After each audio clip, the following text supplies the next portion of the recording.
Hey everyone, मैं हूं लुबीना और आप देख रहे हैं लॉ विद लुबीना। तो आज हम आपको बताएंगे कि अगर किसी ने आपको चेक दिया है और वो चेक डिसऑनर हो जाता है या बाउंस हो जाता है तो आप कोर्ट का पूरा प्रोसीजर कैसे करेंगे। तो इंडिया में चेक डिसऑनर का जो प्रोविज़न है वो डिस्कस है सेक्शन 138 से लेकर सेक्शन 142 तक निगोशिएबल इंस्ट्रूमेंट एक्ट में। ये जो चैप्टर है ये इंसर्ट किया गया था 1998 में और इन प्रोविजंस को लाने का मकसद सिर्फ यही था कि लोगों का चेक जैसे इंस्ट्रूमेंट पर जो विश्वास है वो बना रहे, वो चेक के थ्रू आपस में लेन देन करते रहें। तो मैं आपको एक एग्जाम्पल के माध्यम से समझाती हूँ कि पूरा प्रोसीजर इसका क्या क्या है। मान लीजिए राहुल ने रोहित को एक चेक दिया 25,000 का। राहुल ने उसे बैंक में डिपॉजिट किया पर वो डिसऑनर हो गया। तो चलिए अब देखते हैं कि रोहित जिसका चेक डिसऑनर हुआ है वो क्या क्या कर सकता है। तो सबसे पहले तो रोहित को यह ध्यान रखना होगा कि चेक की जो वैलिडिटी होती है वो सिर्फ 3 मंथ तक होती है, यानी कि 3 महीने के अंदर अंदर जो है वो चेक बैंक में लगना जरूरी है। जैसे ही ये चेक बैंक में डिपॉजिट होगा और अगर ये चेक डिसऑनर हो जाता है तो चेक डिसऑनर होने के 3 रीजन हो सकते हैं।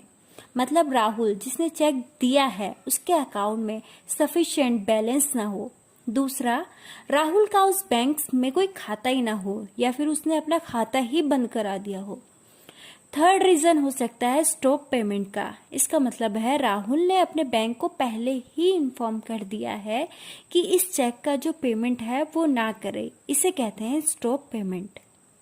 तो अब रोहित को कैसे पता चलेगा कि इस वजह से उसका चेक डिसऑनर हुआ है।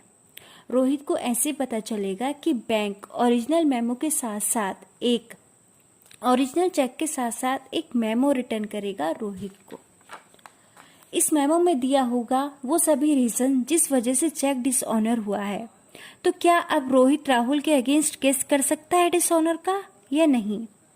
तो ओरिजिनल चेक और मेमो रिसीव करने के 1 महीने के अंदर अंदर रोहित को सबसे पहले राहुल को एक नोटिस भेजना होगा पेमेंट डिमांड करने की। ऐसा इसलिए क्योंकि हो सकता है कि राहुल को जानकारी ना हो कि उसके अकाउंट में बैलेंस ही ना रहा हो, तो इसलिए नोटिस देना मैंडेटरी होता है।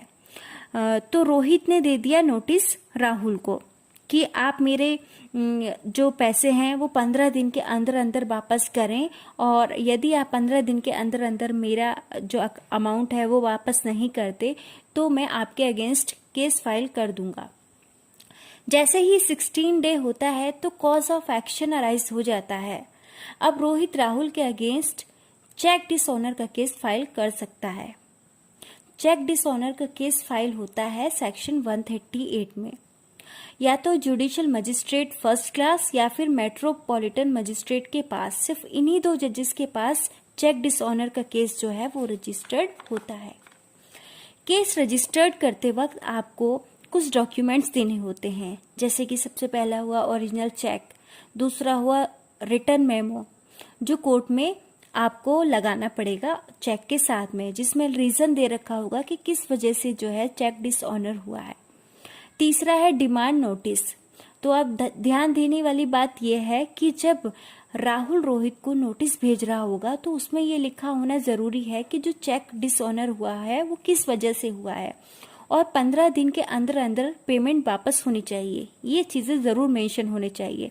बाकी ये जो नोटिस है ये रिटर्न फॉर्मेट में होना चाहिए और साथ में जो पोस्टल रिसिप्ट होती है वो नोटिस में होनी चाहिए। मतलब आप जब इसको स्पीड पोस्ट करेंगे या रजिस्ट्री करेंगे तो उसके बाद में आपको पोस्ट ऑफिस से एक स्लिप मिलेगी, तो आपको वो स्लिप भी कोर्ट में लगानी होगी। चेक डिसऑनर का केस एक क्रिमिनल ऑफेंस होता है और सामने वाले को इसमें 2 साल तक की सजा हो सकती है। या तो जो अमाउंट ड्यू था उसका डबल अमाउंट सामने वाले पार्टी को देना होगा। जैसे कि इस केस में राहुल को रोहित को 25,000 देने थे तो राहुल को 50,000 देने होंगे। अब हम इसमें कुछ इंपोर्टेंट केस देखते हैं। पहला है विनय देवन्ना नायक वर्सेस रियोट सेवा सहकारी सहकारी बैंक लिमिटेड।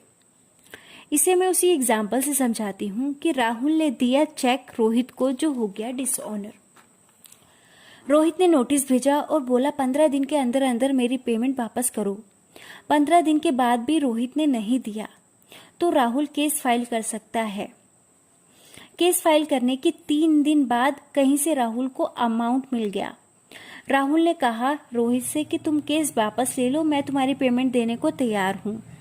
इस केस में कहा गया कि चेक डिसऑनर केस फाइल करने के बाद अगर सामने वाली पार्टी पेमेंट देने को तैयार है तो आप केस वापस ले सकते हैं।